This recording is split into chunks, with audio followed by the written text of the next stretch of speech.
কি প্রকার আছে নাকি? আপাতত আমাদের দেশে আমরা 6 রকমের মাশরুম যেটা নিয়ে 6 রকমের মাশরুম।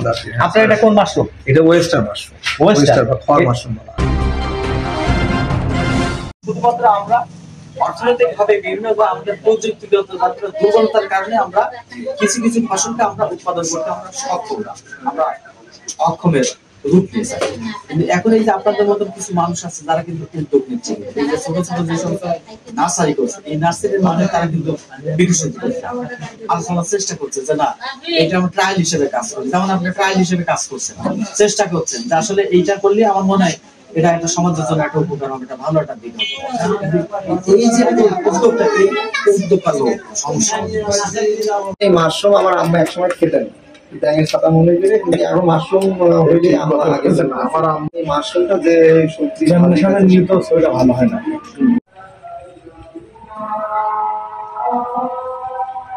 অলরেডি ওই পাশেরগুলো নতুন প্যাকেট ভালো আসবে না, আসলে ওগুলো বাড়াইছে। হ্যাঁ আমাদের সমস্যা নেই। এটা তো বিশাল না? জি না, আসলে আমার মাশরুম আমার এখানে কাঠের জোড়া দিয়েও করা আছে। তো তার মানে ওই ভিতরে বাড়াবে? ও একা একা বাইরে আছে। তারা এমনি বলে যে নিজের যে একটা মানে পলিথিন না খুঁজে করলো স্ট্রেংথ ও খুঁজে ওকে নেয়।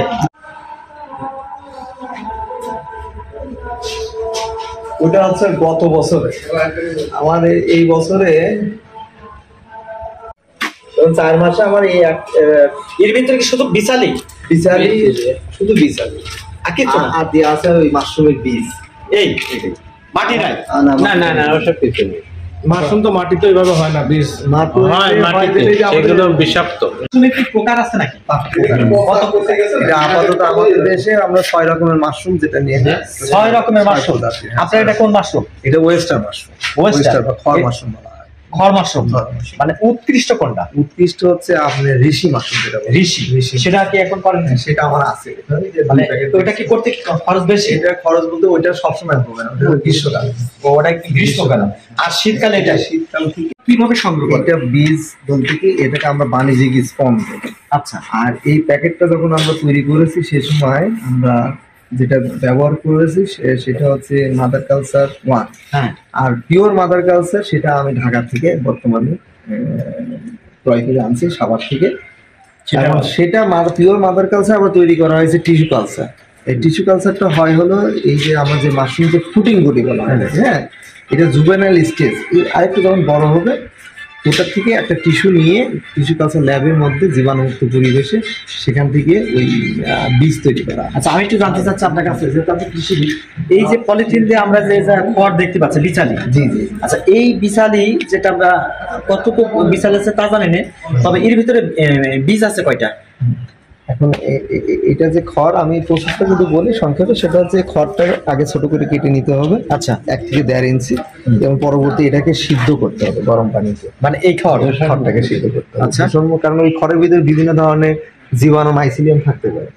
এই জন্য ওটাকে 60 ডিগ্রি সেলসিয়াস তাপমাত্রায় 1 ঘন্টা এটা জীবাণুমুক্ত করে গরম পানি। আচ্ছা, তারপরে এটাকে ঠান্ডা করতে হবে এবং রোদে দিয়ে কিছুটা শুকায় নিতে হবে। কেন?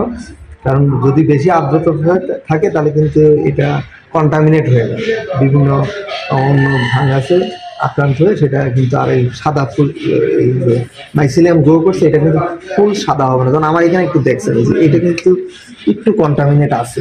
আচ্ছা, এটা কিন্তু কিছুটা কন্টামিনেট হয়ে গেছে। তো 100% কন্টামিনেট মুক্ত করতে হলে আমাকে এটাকে একটু রোদে শুকাতে হবে, এবং শুকানোটা একেবারে তো খরখরে শুকানো তাও করলেও হবে না। হ্যাঁ, আমাকে হাতে নিয়ে যদি চাপ দিয়ে যদি পানি টপ টপ করে না পড়ে, হাতটা ভিজবে, এই অবস্থায় আমরা ওই পর্যন্ত শুকাও। তারপরে এগুলাকে আমরা লেয়ার স্টেজে, অর্থাৎ প্যাকেটের ভিতরে, এটা প্যাকেটের সাইজ হচ্ছে 16x22 প্যাকেটের সাইজ, ইঞ্চি, 14x22 ইঞ্চি এই প্যাকেটের সাইজ। এই প্যাকেটে আমি প্রথমে পলিথিন একটাই, এর ভিতরে ওই যে সিদ্ধ খড় শুকানোর পরে এটাকে একটা লেয়ার, অর্থাৎ এই যেরকম 2 ইঞ্চি পর্যন্ত আমি ঠেসে চাপ দিয়ে এই লেয়ার করে, তারপরে এখানে কিন্তু ওই বীজ আমি আপনাদেরকে দেখাবো, না দেখালে হয়তো বুঝতে পারবো না। ওরকম প্যাকেটের মতন বীজ, ওটাকে গুঁড়া করে নিতে হয় পাউডারের মতন। ওই গুঁড়া করে ওটাকে আমি একটা লেয়ার দিব, লেয়ার দেওয়ার পরে ওই যেমন আমি আপনাদেরকে বললাম যে কম্পোস্ট তৈরি করার যেরকম, সেরকম এই খড় 2 ইঞ্চি মতন টাইট করে দেওয়ার পরে ওর উপরে আমি বীজের এতটুকু অংশ ছিটাই দিই। এই যে এটা কিন্তু একটা লেয়ার, তারপরে আবার খড় দিব 2 ইঞ্চি মতো, এরপরে আবার এই যে আরেকটা লেয়ার দেওয়া আছে, হ্যাঁ ওই বীজ থেকে ছিটাই দিচ্ছি। এইভাবে আমার 1টা 2টা 3টা 4টা লেয়ার এখানে দেওয়া আছে, প্রত্যেকটা এইভাবে 4টা লেয়ার। কিন্তু প্রথমে ওরকমই ছিল যখন প্যাকেটটা তৈরি করি। যদি প্যাকেটটা যদি সঠিকভাবে হয় তাহলে আস্তে আস্তে এইভাবে সাদা হয়ে যাবে। যে প্যাকেট যত সাদা হবে আমাদের বুঝতে একই সময়কালীনই করা, তার মানে হইলো না ওটা বীজটা নষ্ট। তার মানে যে আমি 100টা প্যাকেট করলে যে 100টা প্যাকেট কি পারফেক্ট হবে তা না, কিছু প্যাকেট কন্টামিনেটের কারণে খুবই ক্ষুদ্র সাইজ, ছোট, এগুলো সবকিছু হয়তো আমার হাতের মাধ্যমে পায়ের মাধ্যমে কোনো না কোনো ল্যাবে হলে এটা ভালো হয়। এই ধরনের বাংলাদেশে নাই, কোথাও নাই, পৃথিবীতেও নাই। কম বেশি 100-100টার ভিতরে হয়তো 5-6টা ড্যান্স হতে এটা হবে হবে এইভাবে আমাদের দেশে তো ওইভাবে এখনো শুরু হয়নি। আচ্ছা, শুরু হয়নি কারণ আমরা যেভাবে করি, তবে এর উপরে একটা আমার মনে হয় গবেষণা হওয়া উচিত। কেন হলে না এই প্রশ্ন রাখবেন না আপনারা? প্রশ্ন তো ওইটাই যে কন্টামিনেট হয়ে গেছে। তাহলে এই জীবাণু যেটা আমি যে এই যে বীজ দিছি এর ভিতরে, বীজটা আপনি দেখবেন পাউডার, এটা কিন্তু এমন না যে ধানের বীজ বা গমের বীজের মতন দেখা যাচ্ছে, তা পাউডার। এই পাউডারের ভিতরে যদি আমাদের সাথে যারা করছে তারা এইভাবে করছে। তবে হ্যাঁ, 100টার ভিতরে যদি আপনার 90-95টা ভালো হয়, 5টা নষ্ট হওয়া আমার সেটাকে কিছু মনে করি। আপনি যদি বাজারে বীজ কতটা আছে? এখানে আমার 25 টাকার বীজ ওটা আমার ধরেন ফল বীজ দিয়ে মোটামুটি পরিশ্রম দিয়ে সবকিছু নিয়ে ধরেন 60 টাকা তো লসটাকেও এর ভিতরে আনতে হবে। এখন আমার প্রশ্ন হলো, এই যে করছেন, আমি তো দেখলাম আপনার একটা পরিবেশ মানে খোলা পরিবেশ, ঠান্ডা পরিবেশ, এই পরিবেশেই করতে হবে, স্যাঁতসেঁতে পরিবেশেই ভালো হয়। এটা অক্সিজেন পর্যাপ্ত হলে ভালো হয় নাকি আপনার আমরা যেটা শ্বাস বের করছি আর কি, কার্বন ডাইঅক্সাইড কোনটার পরিমাণ এটা এখন সেভাবে গবেষণা তো ওইভাবে হয়নি, তবে মরুভূমিতে আমি থেকে এসেছি 10 বছর, দুবাইতে ছিলাম। আচ্ছা, তো আমরা তো আমাদের কাজই ছিল ল্যান্ডস্কেপে, একদম আউটডোর, বাইরে কাজ, সেখানে তো অক্সিজেনের অভাব তো বোধ করে। এটা আমরা যেহেতু যদি আমরা ইউক্যালিপটাস যে গাছের কথা বলবো, এটা কিন্তু রাতের বেলা অক্সিজেন, এখানে অনেকে কিন্তু এটা প্রবলেম করে। তার মানে আপনি আরেকটা বিষয় জানতেছি, আচ্ছা, আমাদের বাতাসটাও ধরেন পরিবর্তন হওয়াটাই স্বাভাবিক, কারণ আমরা যে পরিবেশে যে গাছপালা আছে তখন সেই পরিবেশ নাই। সুতরাং এখানকার যে অক্সিজেনটা আমরা চারদিকে গাছ থেকে পাচ্ছি, ওরা তো সেই অক্সিজেনটা অক্সিজেন আছে, ঠিক আছে, অনেক গাছ নিধন চলছে, এটাকে বলা হয় অক্সিজেনের ভান্ডার। আসলে কিন্তু অক্সিজেন সেখান থেকে উৎপন্ন হয়েছে, সব জায়গায় ছড়ায় যাচ্ছে। মানে এটা ল্যাবে কি প্রমাণ? এটা তো অবশ্যই, কারণ আমার জানি যে হ্যাঁ, এটা ঠিক বিশাল সেখানে তো কেন একটা মানুষ পানা মুখে যদি ছাড়ি দিয়ে যায় অটোমেটিক সে হারায় যাবে। আমি যে বলছিলাম যে ঋষি মাছ, যেটা ডাইরেক্ট ওষুধ শিল্পে দিতে হয়, এই ওষুধে একদম ওষুধি গাছ এটা, এবং এটার মূল্য ওটার মূল্য এটা কি অ্যাকচুয়ালি তাহলে বলা যায় ক্যান্সারের জন্য? এটা শুধু ক্যান্সার না, এটা জ্ঞানোদাহরণ হিসেবে এটা যে কোনো অসুখের জন্য তারা বিশেষ করে যারা খেতে পারবে, হ্যাঁ খেতে পারবে, সুস্থ শরীরে খেতে না, এটা ডাইরেক্ট ওষুধ হিসেবে খেতে পারে। তার মানে ওইটা যেমন সবজি হিসেবে খাওয়া যায়, এটা তার সেটা তবে যে কোনো মানুষ যে কোনো মানুষ খেতে পারে। তার মানে এটা কি সুস্থ? হ্যাঁ, এটা সুস্থ। ও, আমি তো ভেবেছি এটা বোধহয় মৃত্যু। মৃত না, এটা সুস্থ, এটা আবার মানে ম্যাচিউর হয়ে গেছে। আমি তারপরে রেখে দিয়েছি, মানুষ অনেকে আসে দেখার জন্য, কিন্তু এটা আরো 1 মাস আগে এটা লাল টকটকা ছিল। ও, তার মানে এখন ই করলে করা যায় এখন হ্যাঁ, তার মানে এটা খাওয়ার প্রসেসিংটা এটা খাওয়া এই অবস্থায়? যাবে না তো খাওয়া যাবে, এটা জাস্ট শুকায় পাউডার বানায় তারপর ওষুধ। তার মানে আমি এই হিসাবে খেতে পারি না, এই হিসাবে খাওয়া প্রযোজ্য হবে না শরীরের জন্য। আর শুকালে আবার রসটা তো মিষ্টি হবে। যেটা বলা হচ্ছে যে এটা রেট বা প্রাইসটা হাই, খাওয়া দাওয়া। আচ্ছা, এটা কি দর্শন? হ্যাঁ, মনে হচ্ছে যে না হলে একটা কথা বলছি। আচ্ছা, বীজ না, হ্যাঁ, বীজ খালি দেশি না বিদেশি? এটা আমাদের তো যদিও চায়না লেবু এটাই বা এখন আমাদের দেশে আচ্ছা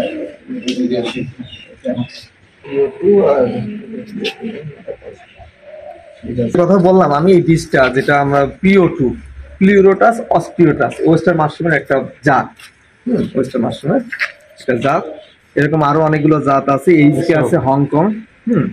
তো আমার কাছে এই মুহূর্তে PO2টা রয়েছে। তো এই মাশরুমটা যেটা আপনারা এই পর্যন্ত যে ছবিগুলো তুলছেন, এই PO2 মাশরুমটা দেখতেও সুন্দর, গোলাকৃতি, একদম সম্পূর্ণ হোয়াইট। আর এইচকে যেটা সেটা আবার একটু কালচে কালার হয়। তো মানুষ তো আসলে পছন্দ করার সাধারণত একটু হোয়াইট হলে ভালো হয়। তো এইটা হচ্ছে পিওর মাদার কালচার। এই পিওর মাদার কালচারটা আমি ঢাকা থেকে আনি বর্তমানে, এবং ঢাকা সাভার যে মাশরুম উন্নয়ন প্রকল্প সেখান থেকে। এবার এটার থেকে আমার আরেকটা যে পিওর মাদার কালচার তৈরি করা হয়েছে, এবং এটা তৈরি করার জন্য আমাদের কিন্তু ধান যেটা ধান সিদ্ধ করে তারপরে এটাকে হালকা রোদে শুকায় পানিটা ঝরায় নিয়ে পরবর্তী থেকে এটার থেকে এই ধরনের প্যাকেট তৈরি করা হয়। একটা থেকে মোটামুটি 4 থেকে 5টা প্যাকেট তৈরি করা হয়। তো এই প্যাকেট তৈরি করার পর এটা কিন্তু মাত্র দেখেন আপনারা 1/12 মানে হচ্ছে ডিসেম্বরের 1 তারিখে এই প্যাকেটটা রেডি করা হয়েছিল। তো তখন কিন্তু এরকম একদম ধান সাদা এই ছিল, শুধু ধানের কালার, ব্রাউন কালার ছিল। এই আজকে হচ্ছে 13 তারিখ, মোটামুটি 12 দিনে এটা আস্তে আস্তে কিন্তু মাইসিলিয়াম গ্রো করে সাদা হচ্ছে। যেমন আগামী 2-3 দিনের ভিতরে এটা পুরাটাই সাদা হয়ে যাবে। এবং পরবর্তীতে এই প্যাকেটটাকে আমি কিন্তু যেটা আমার ফার্মের ভিতরে দেখলেন বাণিজ্যিক স্পন যে বিশালিতে তৈরি করা, সেটাতে আমরা ব্যবহার করবো। এটার থেকে একটা থেকে ওরকম প্যাকেট 2টা তৈরি করা হবে বাণিজ্যিক স্পন। এবং ওই একটা বাণিজ্যিক স্পন থেকে আপনি 3 মাসের মধ্যে ওখান থেকে 1 কেজি থেকে 1200 গ্রাম মাশরুম পাওয়া যাবে। তাতে 1 কেজি মাশরুম বর্তমান বাজার রেট যদি আমরা বলি, আমাদের তো কুষ্টিয়া পাওয়া যায় না, কিন্তু ঢাকাতে অ্যাভেলেবল সাভারে সেখানে কিন্তু বিক্রি হচ্ছে 250 থেকে 300 টাকা কেজি। তো আমার ওই যারা কৃষক বা যারা এখানে করতে চায় তারা যদি এখন এই বর্তমান প্রেক্ষাপটে তাদেরকে কিন্তু সেল করতে হলে ঢাকা সাভারেই সেল করতে হবে বা ঢাকা কেন্দ্রিকে সেল করতে হবে। আমাদের লোকাল সেলটা সেরকম না।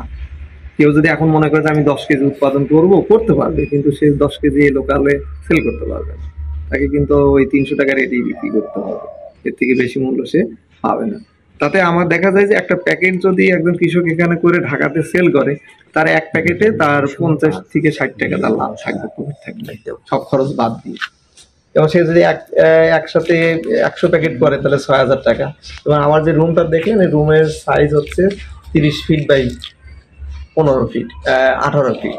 এই রুমের মধ্যে আপনার প্রায় 1000 স্পন, যেহেতু এটা লেয়ার সিস্টেমে করা হচ্ছে, আপনার 1000 স্পন কিন্তু সেখানে ওরকম 1000 স্পন চাষ করা সম্ভব।